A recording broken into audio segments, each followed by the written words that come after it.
Independent ডিজিটালের নিয়মিত আয়োজন 10 minute শোয়ে স্বাগত। আমি তানভীর সোহেল আছি আপনাদের সঙ্গে। আমাদের সঙ্গে আজকে আলোচনায় অংশ নিচ্ছেন সাংবাদিক সেলিম খান। আমাদের আজকের আলোচনার বিষয় আওয়ামী লীগের ৭৫ বছর। সেলিম খান, আওয়ামী লীগের ৭৫ বছর বাংলাদেশের সবচেয়ে পুরনো রাজনৈতিক দল, বহুবার ক্ষমতায় আসা একটা দল, নানার আন্দোলন সংগ্রাম অনেক কিছুর সঙ্গে যুক্ত।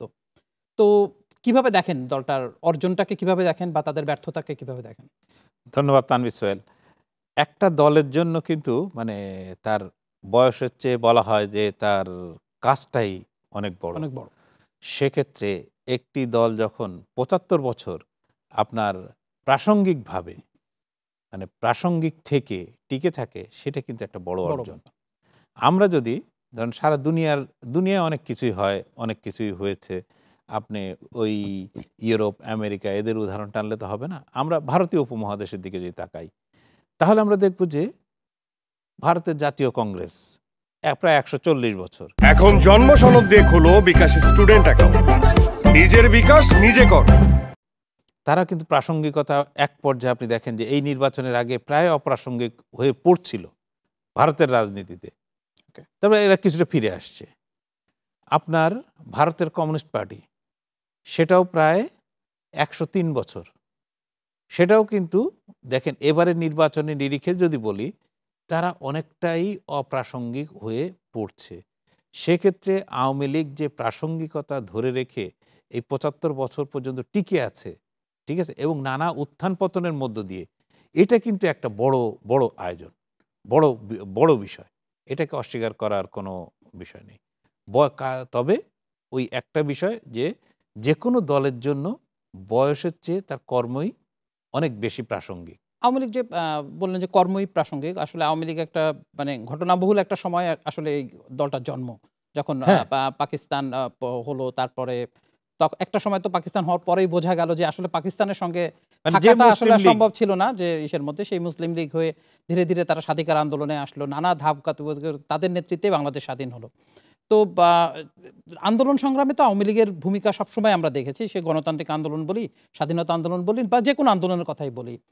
দেশ পরিচালনায় আসলে আওয়ামী লীগ কেমন, যেটা সাধারণ মানুষ সবসময় বুঝতে চায় আর কি। একটা হচ্ছে যে আপনার মনে রাখতে হবে যে ১৯৫৪ সালে প্রথম আওয়ামী লীগ, কিন্তু আওয়ামী লীগ এখন যারা করেন, তখন কিন্তু প্রথম আওয়ামী লীগ ক্ষমতার স্বাদ পায় ১৯৫৪ সালে, যে আওয়ামী লীগ যেটা যুক্ত ফ্রন্টের ব্যানারে, তখন আওয়ামী মুসলিম লীগ ছিল, এবং তারা কিন্তু সেই সময় সরকার গঠনে সরকারের ভাগিদার হয়েছিল।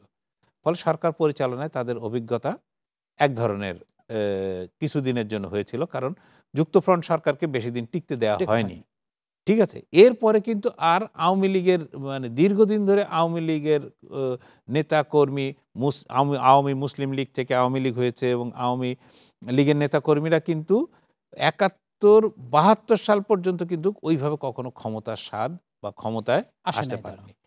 ফলে এই জিনিসটা আপনাকে মনে রাখতে হবে যে ৭২ সালে যারা ক্ষমতায় পেলেন, তারা কিন্তু ক্ষমতা কিভাবে চালাতে হয় সেই পরিপক্কতা কিন্তু তাদের মধ্যে, পরিপক্কতার চেয়ে হচ্ছে যে এই প্র্যাকটিসটা তাদের মধ্যে ছিল না। যুদ্ধবিধ্বস্ত একটা দেশ, ফলে দেশে নানামুখী কাজকর্ম চলছে, সেখানে একটা যুদ্ধবিধ্বস্ত দেশকে টেনে তোলা, এটা একটা জাইগান্টিক টাস্ক ছিল।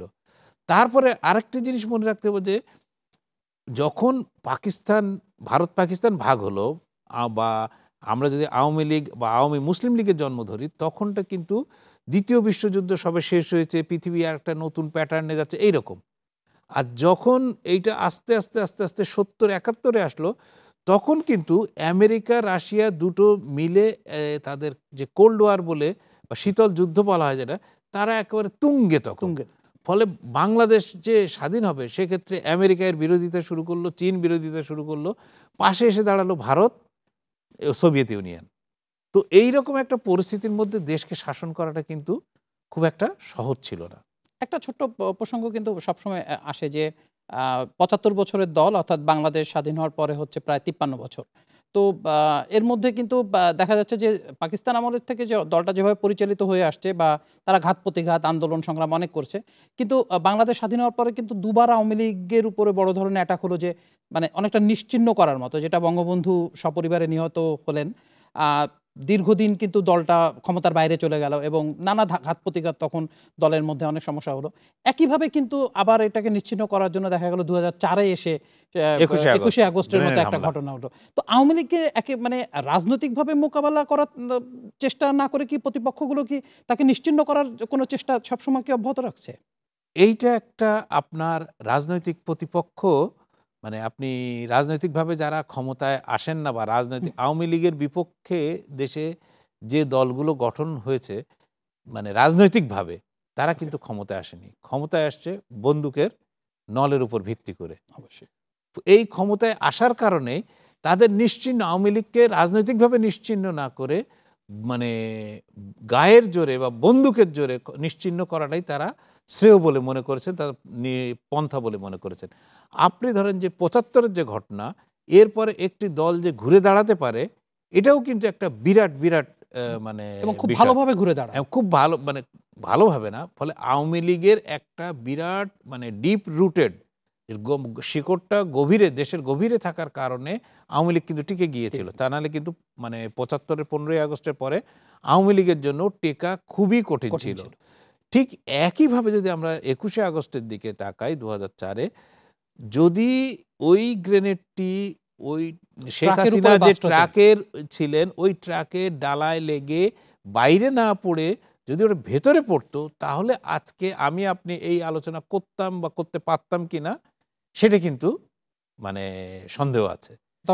এবং দলটি আবারও একটা নিশ্চিহ্ন হওয়ার পর্যায়ে, মানে নেতৃত্ব, দলটি না, দলের শীর্ষ নেতৃত্ব, ওই দিন যারা ট্র্যাকে ছিলেন তারা পুরোপুরি বলা যায় দলের শীর্ষ পর্যায়ের নেতা, নীতি নির্ধারক সেই। ফলে এইরকম জিনিসগুলো, এর বাইরেও কিন্তু শেখ হাসিনার উপরে একাধিক আক্রমণ হয়েছে। 19 বার আক্রমণ হয়েছে বলা হয় তার উপরে। চট্টগ্রামে তার ওই সমাবেশে গুলি চালিয়ে তাকে হত্যা করার চেষ্টা হয়েছে, সিলেটে তাকে গ্রেনেড হামলার চেষ্টা হয়েছে, এমনকি তার যে নিজের জেলা গোপালগঞ্জের কোটালীপাড়ায় এই বিস্ফোরণ ঘটিয়ে তাকে উড়িয়ে দেওয়ার চেষ্টা হয়েছে। ফলে এতগুলো ঘাত প্রতিঘাত সামলে শুধু শেখ হাসিনা না, কিন্তু বঙ্গবন্ধু তো কেউ কিন্তু শুধু জেল খেটেছেন কতদিন। তারপর 71-এ তাকে যে পাকিস্তানের কারাগারে বন্দি রাখা হলো, বন্দি রাখার সময় তাকে প্রতিনিয়ত ভয় দেখানো হতো যে কোনো সময় ফাঁসি হবে। মানে তিনি যে কক্ষে ছিলেন সেখান থেকে দেখা যাচ্ছে কেউ কবর খুঁড়ছে বা এইরকম ধরনের ঘটনার পরে এই একটি দল টিকে আছে, কিন্তু এর শিকড়টা অনেক গভীরে থাকার কারণে। আওয়ামী লীগ খুব ভালোভাবে টিকে আছে এবং তাদের অত্যন্ত শক্ত তাদের রুট, তাতে কোনো সন্দেহ নাই। কিন্তু লাস্ট যেটা হচ্ছে যে দীর্ঘদিন ক্ষমতায়ও কিন্তু আছে। আমরা যদি 2009-এর পর দেখি, 96 থেকে 2001 পর্যন্ত আওয়ামী লীগ একবার ক্ষমতায় ছিলেন শেখ হাসিনার নেতৃত্বে। তিনি একবারই বলা যায় যে বাংলাদেশে একবারই সুষ্ঠুভাবে ক্ষমতা হস্তান্তর হয়েছে, যেটি কিন্তু মাননীয় প্রধানমন্ত্রী এক সালে শেখ হাসিনাই করেছেন। বাংলাদেশে একমাত্র তিনি ক্ষমতা হস্তান্তর করেছেন সবচেয়ে সুষ্ঠুভাবে। এরপরে তিনি টানা প্রায় 15 বছর এবং ক্ষমতায় আছেন এবং আরো 5 বছর তিনি ক্ষমতায় থাকছেন নেক্সট 2029 সাল পর্যন্ত, নির্বাচন পর্যন্ত। তো এর মধ্যে তার দলের ব্যর্থতা নিয়ে অনেক কথা হয় যে সফলতা অনেক কিছু আছে, নিঃসন্দেহে তাদের অনেক সফলতা আছে, ব্যর্থতাগুলো তো প্রচুর সামনে আসছে, সেগুলোকে কিভাবে দেখেন আপনি? সবচেয়ে বড় জিনিস হচ্ছে যে কোনো বলা হয়ে থাকে যে কোনো রাজনৈতিক দল যদি দীর্ঘ সময় ক্ষমতায় থাকে, তার মধ্যে যেমন বেনু জল ঢোকে, বা আপনি যদি দেখেন কোনো লোহার রড আপনি যদি বাইরে ফেলে রাখলে তাহলে আপনি মানে সেখানে অনেক মরিচা জমে থাকে।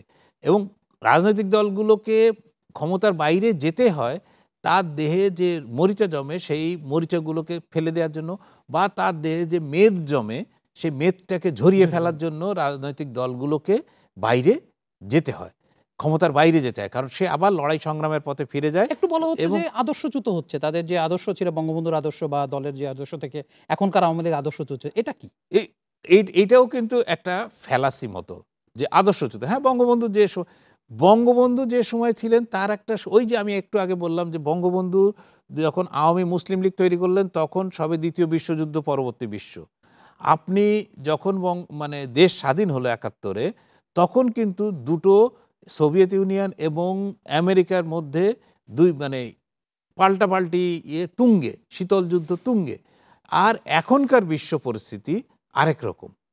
ফলে বিশ্ব পরিস্থিতির সঙ্গে কিন্তু খাপ খাইয়ে আপনার মতো একটা ছোট দেশকে টিকতে হলে আপনার প্রতিবেশীরা আছে, আপনার দূরবর্তী প্রতিবেশী আছে, সবাইকে মানে মিলে আপনাকে চলতে হয়।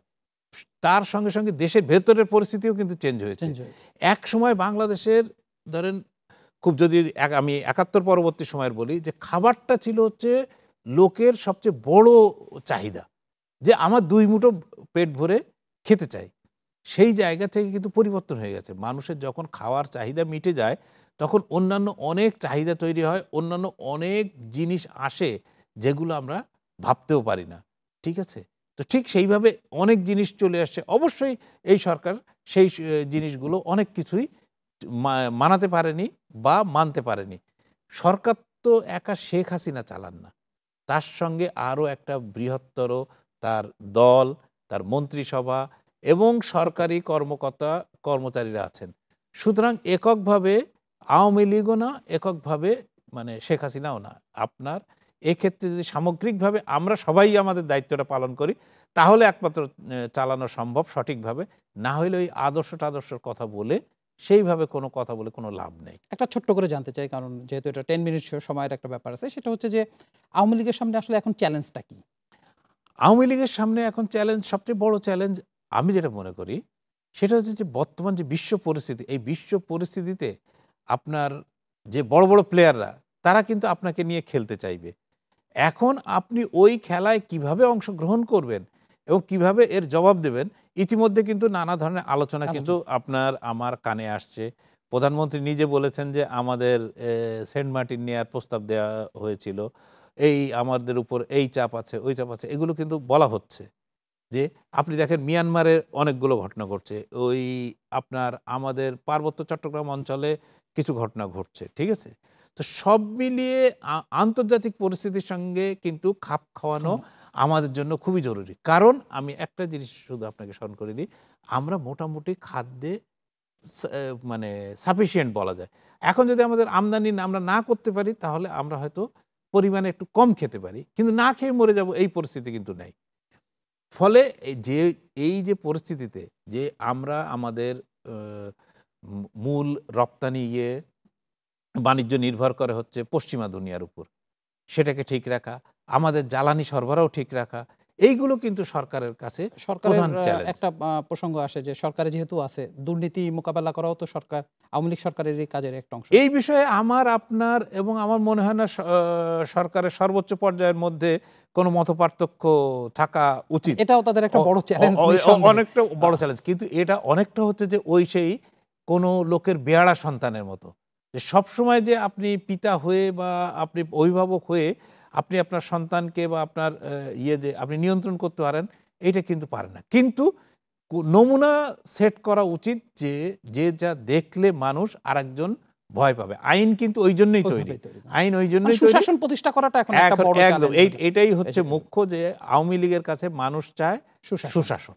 ধন্যবাদ সেলিম খান আমাদের সাথে যোগ দেওয়ার জন্য। এটা আসলে আওয়ামী লীগের ৭৫ বছর অনেক বড় আলোচনার বিষয়, অনেক অল্পর মধ্যে করাটাও কঠিন। নিশ্চয়ই এ নিয়ে আমরা ভবিষ্যতে আরো আলোচনায় অংশ নেব। দর্শক, এই ছিল আমাদের এখনকার মতো আয়োজন। দেখা হবে পরের পর্বে। রবি থেকে বৃহস্পতিবার থাকুন ইন্ডিপেন্ডেন্ট ডিজিটালের সঙ্গে, থাকুন ইন্ডিপেন্ডেন্ট টেলিভিশনের সঙ্গে।